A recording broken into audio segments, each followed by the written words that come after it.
Hey everyone, welcome to the lecture. In this lecture, we will see three things. First one is Spark session. We will dive deep into the Spark session object.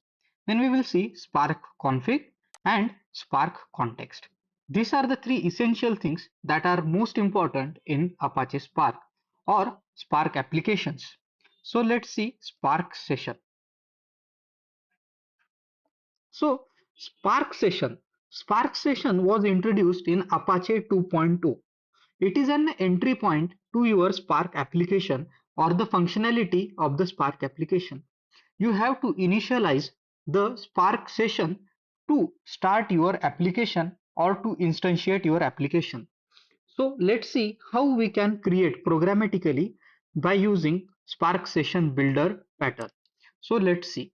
First of all, here you can see I am going to import Spark Session from PySpark.sql. Okay, so let's import the object, and here you can see Spark Session is actually an object which contains all the context in Spark application.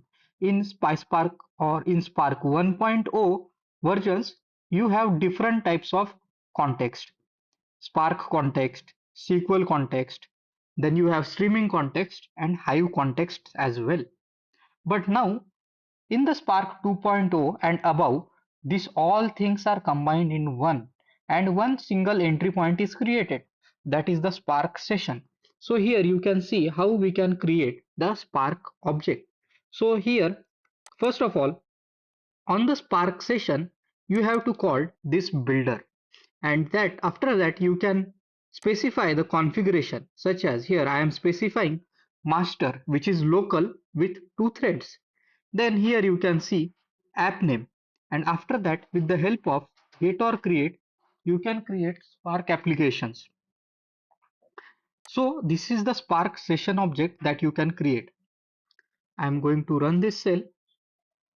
You can see the Spark object is created and it shows all the things. This is the link for Spark Web UI, and these are the versions. You can see the version of the Spark master, application name, etc. etc. So let's see the methods that we have used in Spark session object above.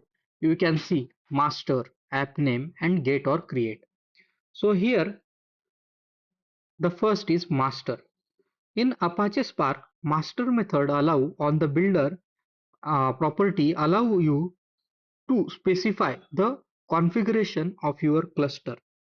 Here, with the help of local and in square bracket x, that is the integer, you can specify the cluster is local, or you can specify other clusters as well, such as Yarn or Mesos, Kubernetes, standalone, etc. etc.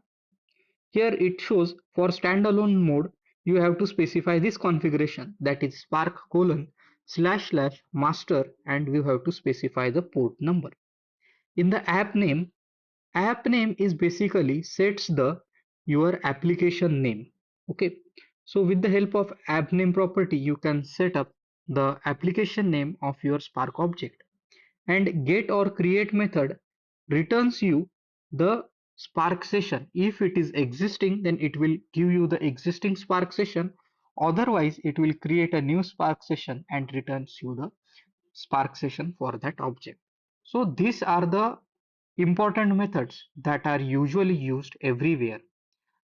You can also provide properties in Spark session called configuration, and different configuration you can provide to Spark session object. How you can stop the Spark session? So on the Spark session object, with the help of stop method, you can stop the Spark session.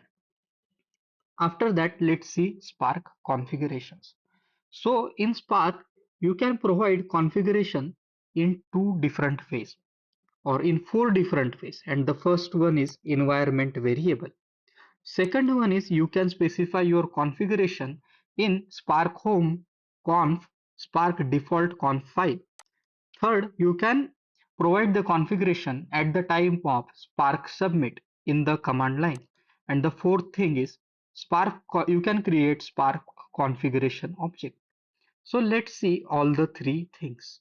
So the first thing is environment variables, and here we have set up Spark home or Spark home bin while installing the Spark.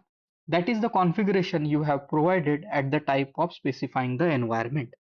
Then the second thing, you can provide the Spark configurations in the configuration file. So here in the Spark version conf, here you can see the Spark default conf file is there. In this file, you can provide the Spark configuration object. You need to open this file with the help of any text editor.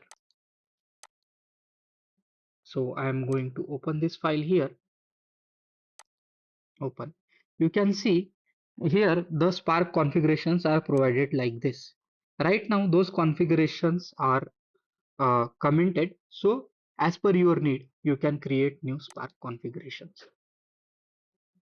The another way, that is the third way, is you can specify Spark configuration in the Spark submit command while specifying the command line. And in another lecture, we will see how we can configure Spark submit and Spark command lines. So the fourth way is specifying with the help of Spark configuration object, and you can specify this thing in your application. So how you can do that? For that, you have to import Spark conf object from your PySpark package. After that, create the object of Spark conf class. And here in this way, with the help of the set property, you can create conf.set and you can provide the your specific configuration name and its value in this kind of format.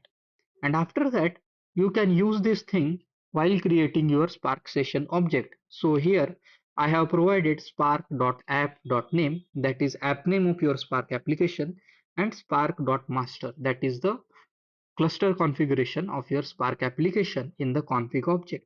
And while creating the Spark session, I have used that conf object. So I will run this and you can see we are able to create the Spark session object with the help of configuration.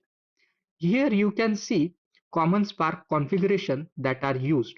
So these are all the common Spark configuration that are used. And you can refer to this documentation as well, where all the Spark configuration are listed on the official Apache Spark documents. This is the one important thing. But after that, you might have the question. There are four methods. So which we use while specifying the Spark configuration, right? So the first method, that is environment variable, and specifying the configuration in conf file. These are the tasks of administrator, and as a developer, you need to focus only while submitting your application with the help of Spark submit command. You can specify the configuration on command line, and in the application for managing some small things like partition, etc., etc., you can specify the configuration on your Spark session object as well. Now the thing is, there are four methods. So which one is given higher priority over the another? So let's see. So the Spark will choose the highest priority, that is your Spark conf object. After that, it will give the priority to Spark submit command line option, then Spark default conf file configuration, and after that it will go to environment variables for checking the configuration for your provided Spark application. Now, let's come to the third point, and that is the Spark context. So here, Apache Spark in version 1, you can create the Spark context. And there at that time, there are different types of contexts were created. As I shown you above, Spark session itself consists of these four types of context. That is the Spark context, SQL context, streaming context, and Hive context as well. So you can access the Spark context in this way. So why we need to access the Spark context? With the help of that, you can run the different RDD operation and some specific methods that you can access, some properties that you can access with the Spark context objects while doing some core level API or core Spark programming. So Spark context is the entry point in Spark application from Spark 1.0, and Spark session object is nothing but a wrapper around all your context object as well as your configuration objects to make the process more easy. And now here you can see your Spark context object is also created like this with the help of this builder pattern, or this is the singleton pattern. What it signifies: for one Spark application, it is generally preferred to have only one Spark session, and you can create only one Spark context object for any Spark application, because Spark context object is unique for every JVM process. So this is all for this lecture. In the next lecture, we will see how web UI of Spark works, and we will see how our application that we have built in the previous lecture that actually works, or how we will see how the process actually work and we can investigate in Spark web UI. If you have any questions, then feel free to ask them in the comment section below. Till then, keep learning and happy coding.